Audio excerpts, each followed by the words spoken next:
Hello and welcome to the session on classroom communication and interaction.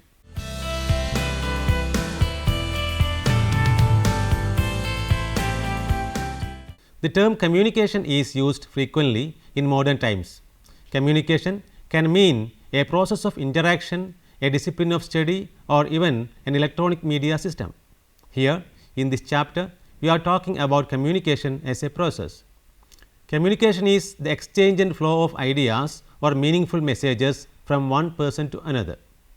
Communication is the essence of human interaction and learning. As human beings, we use communication to socially connect, share information, relate to others, greet each other, seek attention, share feelings, express an opinion, agree or disagree on any matter, tease, bargain, negotiate, argue, instruct, provide feedback, discuss interests, express interest or disinterest, etc. Communication is usually undertaken for a purpose. Communication is mainly achieved by two means of resources, language and nonverbal means of expression. Nonverbal resources play just as important a part as language does. One of the important communications is the one that takes place in a classroom. Classroom communication is not a one-sided presentation of facts. It is a two-way process between the participants in the learning process, or it is an intercommunication between students and teachers. Here, the teacher influences the learner and vice versa. To a considerable extent, communication in classroom takes place through use of language. Communication in classroom involves a sorting, selecting and sending of symbols in such a way as to help a listener find his or her own mind, meaning or response similar to that intended by the communicator. Thus, classrooms are set up for the purpose communicating and not dictating teachers' ideas. An effective classroom communication should have a pleasant atmosphere in the classroom with friendly relationships among the participants of the learning process. Participants in classroom interaction. There are different ways in which communication takes place in a classroom. It may be between teacher, learners, teacher and a learner or a group of learners, learner and learner, learners and learners. Teacher, learners. This form of interaction is established when a teacher talks to the whole class at the same time. Here, the teacher takes the control of the leader and decides about the type and process of the activity. Teacher, learner or a group of learners. This happens when the teacher refers to the whole class, but expects only one student or group of students to answer. This form of communication is usually used for evaluating the students. Learner, learner. This form of communication is called paired work. This type of communication happens when students get work which they have to finish in pairs. The teacher's role here is just that of an advisor or consultant and helps the students only when necessary. Learners, learners. This communication process is called group work. Here, the teacher's role is that of a consultant and individual groups report on their work as a follow-up activity. The last two methods are useful for encouraging interaction among students. Teacher's role in classroom communication. The importance of student-teacher interaction should not be underestimated. Teacher-student communication plays an important role in the success of classroom interaction. One thing that makes the classroom different from any other social situation is that it has a primary pedagogic purpose.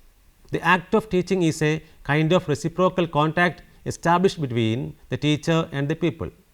This reciprocal contact can be perceived as a series of events which occur one after another. Teaching behavior is an act of the teacher which occurs in the context of classroom interaction. Teachers behave and teach in different styles, and therefore, there are different types of classroom interaction. The teacher's behavior in the classroom tends to create an atmosphere which we describe as classroom climate. In a classroom, a lot of verbalism takes place in the name of teaching. Teachers spend a lot of time talking, lecturing, asking questions and giving instructions and so on. Teachers use talking in classrooms as their main communication device. It is through a teacher's response to communication and interaction that meaning can be created and then shared by all participants. Teachers are the source of reward, punishment, blame and recognition, and they impart a strong sense of value to the student. The use of criticism or praise, the regulation of behavior among students and simple act of recognition or ignoring a student will indicate a value that the instructor is imparting to the pupil. Unlike a traditional classroom, the role of teachers has changed depending upon the roles in different classroom situations. Classroom events have become so complex that just talking with the students has become confusing. Developing communication skills of the students should be the basic concern of the school, and hence the teachers must provide ways and means of developing and improving the different communication skills among the students.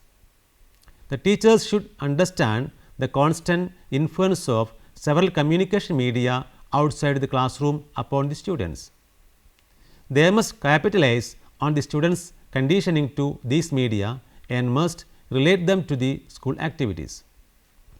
Effective classroom management is essential to effective learning. Classroom management is the arrangements made by the teacher to establish and maintain an environment in which learning can occur. Although verbal communication in classrooms is dynamic and depends on context and circumstances, there are certain techniques that teachers can master to help make communication with the students successful. There are no hard and fast rules in dealing with classroom. It depends on the context and how well the teacher knows the class. Some students will need to hear instructions more than once for their proper understanding. They get frustrated simply because they did not understand what is being communicated to them. So, it is always good to ask students if they are able to understand what is taught and ask for a feedback on the lecture made. There are possibilities that the teacher will have to repeat the lessons in different ways using different languages. Explaining provides information about what, why and how. It describes new terms or concepts or clarifies their meaning.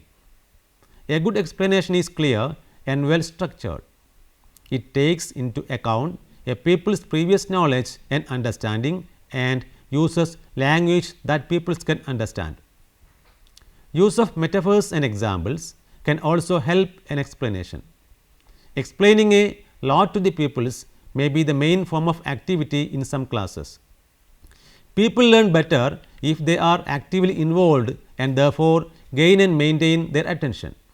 Teachers always feel that their communication in the class is always clear and fostering an effective learning environment. Most teachers make the mistake of overestimating how much information students can take in and retain. Breaking down the information can be helpful to the students. Getting the right tone appropriate for the classroom is important for successful communication. Most students have very less attention span. So, the teachers must make sure that they do not stretch their talk too long. Speed variations give contrast to delivery. Teachers should pause to good effect. It shows confidence if the teacher can hold a silence before making a point or answering a query. Classroom communication also involves the way in which each and every child in the class is treated. Teaching involves communication with pupils from a variety of backgrounds and different needs. A prime concern of classroom communication has been the consideration of whether students are treated differently by instructors on the basis of some identifiable characteristics. Such behavior will impact negatively on the ability of the students' performance and development of negative identities. The teachers must realize that many communities differ from the ways of talking expected in the school and must be ready to make allowances for such differences. When this difference is noticed, the teacher should try to maximize the students' knowledge and uses of language in the classroom. Promoting respect is one of the core principles of education. As teachers, they should try to take responsibility for modeling respect. Moreover, teachers should observe classroom interaction more consciously. To eliminate the drawbacks of direct teaching, we can adapt the interaction method, which is otherwise known as indirect teaching. The use of questioning in a lesson should be considered in relation to other techniques rather than in isolation. Teachers should ask additional questions to bring the student to the right answer. Equally, the teacher should have patience to wait for the pupil's answer and praise good answers. A teacher can help students to express themselves with body language also. He should be able to stimulate students' interaction by choosing appropriate topics. For effective communication in a classroom, being able to listen is important. The teacher should learn to recognize and be sensitive to whether or not a message has been received properly by a pupil. Much teacher-student communication is non-verbal. Non-verbal communication can have considerable impact without any verbal communication. Non-verbal communication supports or detracts from the verbal communication depending on whether or not verbal and non-verbal signals match each other. Non-verbally, confidence is expressed by posture, movement, eye contact, etc. as an appropriate accompaniment to verbal language. A caring approach is important in developing an effective relationship with the students. Last but finally, a teacher should take on a variety of roles, not always performing the role of an instructor, but also that of a consultant or a co-communicator. Barriers to effective communication in classroom. Communication is the process through which you convey your message clearly to the person you are communicating with. Communication plays a major role in developing good relationship between the teacher and the student in a classroom. If your message is not clearly understood, you should understand that you are facing a barrier to communication. The process of selecting and organizing symbols to represent a message requires skill and knowledge. There are a number of factors in the classroom that can act as a barrier to effective communication. More specifically, communication influences the effectiveness of instruction, performance evaluation, and the handling of discipline problems. Teachers face extra problems in communicating as they have to be sure of their message reaching all the students in the classroom regardless of the kind of interference present in the classroom. These barriers can be overcome by means of different audio-visual aids. Barriers of communication arise not only from diversity of purpose, but also due to unclear encoding and selection of wrong medium. Communication barriers in the classroom can be commonly classified into physiological barriers, psychological barriers, physical barriers, social barriers, cultural barriers, semantic barriers, linguistic barriers, barriers related to messages, etc. Learning to recognize and overcome these problems is essential to effective communication in the classroom. Physiological barriers. These barriers are those related to limitations of human body, namely ill health, poor eyesight, hearing difficulties, poor retention, etc., and human mind, namely memory, attention, perception, etc. If a student has hearing disorder, the teacher should provide hard copies of everything that is talked about in the class. Messages that cause a conflict in perception for the receiver may result in incomplete communication. Psychological barrier. A person's state of mind, emotions, misperceptions, etc. can jeopardize the process of communication. A person's worries and stress can also affect his communication with others. Unorganized and haphazard thoughts are instrumental in poor communication and a very important barrier to effective communication. Physical barriers. Physical things that gets in the way of communication come under physical barriers. Distractions such as background noise, poor lighting, uncomfortable sitting, unhygienic room, or an environment that is too hot or cold can affect both the student and the teacher. Social barriers.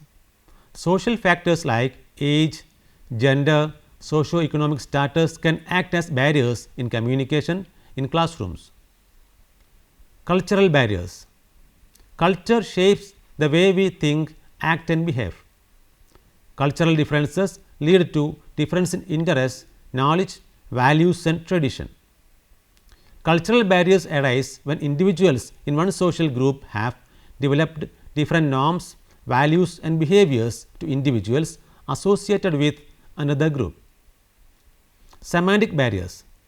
Semantic barriers include the different slang and jargons used by the students.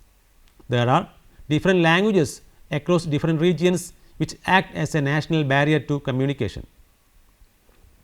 If the teacher uses some jargons in the class that the students are not able to understand, it might cause semantic barrier.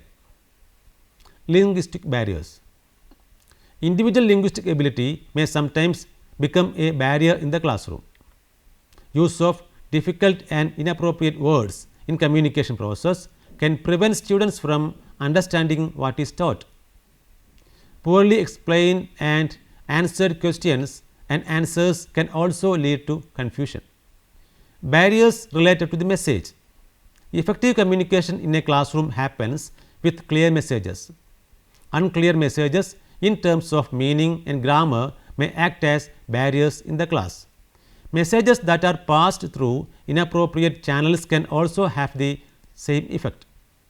If the sender chooses an inappropriate channel of communication, communication may cease. For this, the sender, be it the student or the teacher, needs to be sensitive to such things as complexity of the message, consequences of misunderstandings, etc. Lack of feedback.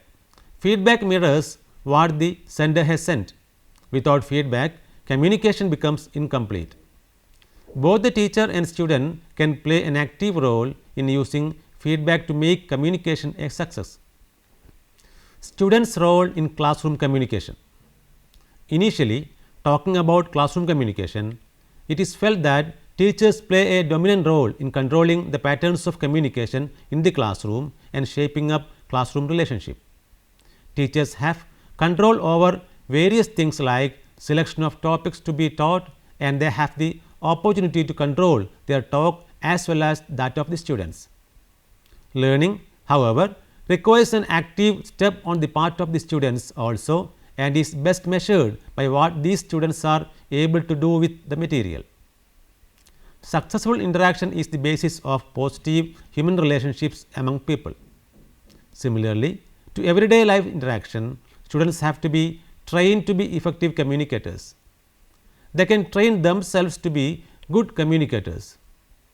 A student's perception of the patterns of classroom communication is based on how they perceive and respond to what their teachers say and do and their frames of reference. Face-to-face classroom environments encourage and foster social interactions and group processes that are often difficult to establish. Students thus have to take interest in taking part in such interactions. Communication and interaction in a classroom helps every student to be sharp and fast in thinking and helps them learn to be confident with their presentations. In addition to teachers helping students when interacting, the students can also apply a number of strategies to overcome communication difficulties. Talking to the teachers will help the students broaden their mind about a particular subject taught by each teacher. The students should not feel shy or embarrassed to ask questions. It is easier for students to answer questions than to initiate a conversation. Miscommunication can occur when students phrase their questions poorly or in an ambiguous manner. Students should observe the teachers well. Students can obtain a lot of information from teachers, gestures and mime. Interaction analysis. Interaction analysis is a process of encoding and decoding the pattern of teaching and learning. It is the study of classroom climate and teaching behavior of the teacher. In the coding process, a code symbol is assigned to each category of behavior and a trained observer records by jotting down the code symbols. In the decoding step, a trained analyst interprets the display of coded data. Interaction analysis can be used for pre-service and in-service education in order to help teachers improve the quality of their classroom interaction. Flanders Interaction Analysis Category System or FIACS. Flanders described interaction analysis as the process of simply observing, recording and counting events that occur in a situation involving interaction. Flanders developed a summary description of the integrative teacher and dominative teacher. An integrative teacher has been described as one who accepts, clarifies and supports the ideas of the students. He praises, encourages and stimulates students' participation in class. A dominative teacher gives emphasis to direct talk, which indicates minimum opportunities for the students to express themselves. The indirect influence associated with the earlier concept of integrative contacts is defined by Flanders by the following 4 categories of teacher behavior: accepts feelings of people, praises or encourages participation, accepts or uses ideas of peoples and asks questions to peoples. Direct influence associated with the concept of dominative contacts is defined by 3 categories of teacher behavior: lecturing, giving directions and criticizing opinions and justifying authority. These 7 categories mentioned above deal with teachers' behavior.